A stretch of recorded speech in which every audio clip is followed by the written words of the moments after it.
Despite what our culture tells us, worldly success is just temporary, and it will never bring about complete satisfaction. The number of people who have come to ruin after experiencing the world's idea of fame and fortune is astonishing. And I'll share a few of those names in just a moment. But first of all, I'd like to give you my name. I'm John Kuert, the pastor at Alpha Assembly in Clarion, Pennsylvania. Thanks for joining me for another one of these heart to heart talks. And I hope that they are meaningful, that they are challenging, that they're a blessing, that somehow they bring just a little something extra to your day. Whatever time you might listen to it, you can listen to it in the morning or the afternoon or the evening. And you can just find this on our Facebook page, or you can find it on our website, alphaag.org. And there you can also find some other facts and interesting things about the church. One thing this Sunday, I just want to, before we get into the little talk, this Sunday we are having on Palm Sunday a potluck dinner after church, and you're invited. You don't have to bring anything, just bring yourself. It's going to be a beautiful ham dinner and provided by the church family at Alpha. And we're going to have a lot of good fellowship and fun together as we celebrate Palm Sunday.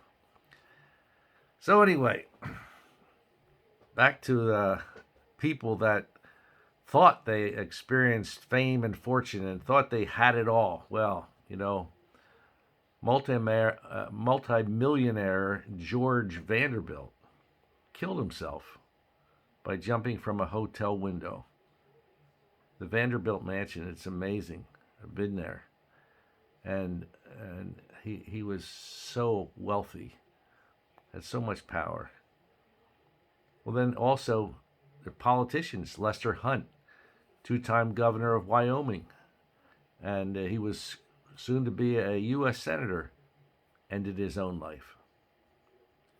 Actress Marilyn Monroe, we all know about her. Writer Ernest Hemingway and athlete Tony Lazzari. They represent a group of popular people who were dissatisfied and took their own lives.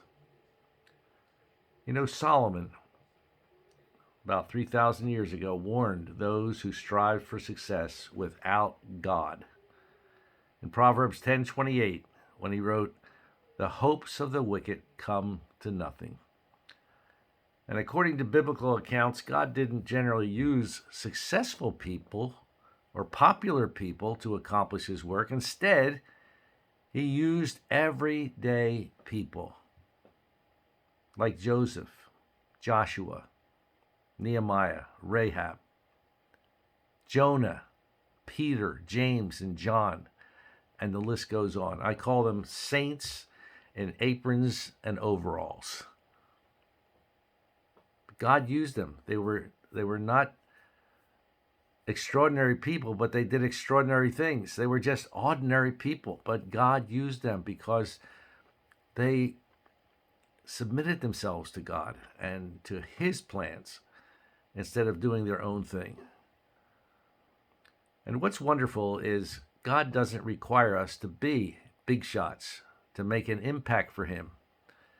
The fact is, he uses ordinary people to do extraordinary things for his kingdom.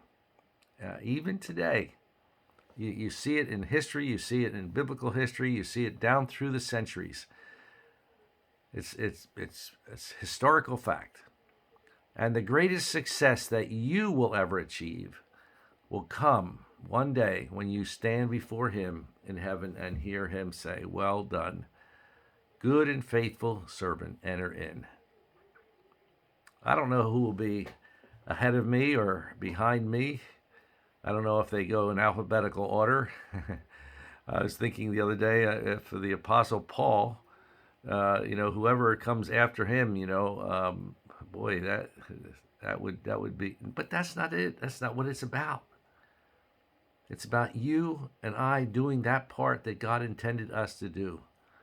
It might be just a little thing, but it's what God wanted us to do, and it's important that we do it. Well, that's it for today. And just again, thank you for joining me for these little heart to heart talks. And I hope that you have a great rest of the week. And as we come to this weekend, we're going to be entering into Holy Week, Palm Sunday, April the 2nd. And then the following Sunday is Easter Sunday. And I'm going to be doing an illustrated sermon. And so I hope that you'll come and visit us if you don't have a church of your own. Well, God bless you. Thanks again. And Lord willing, we will see you again soon. Bye-bye.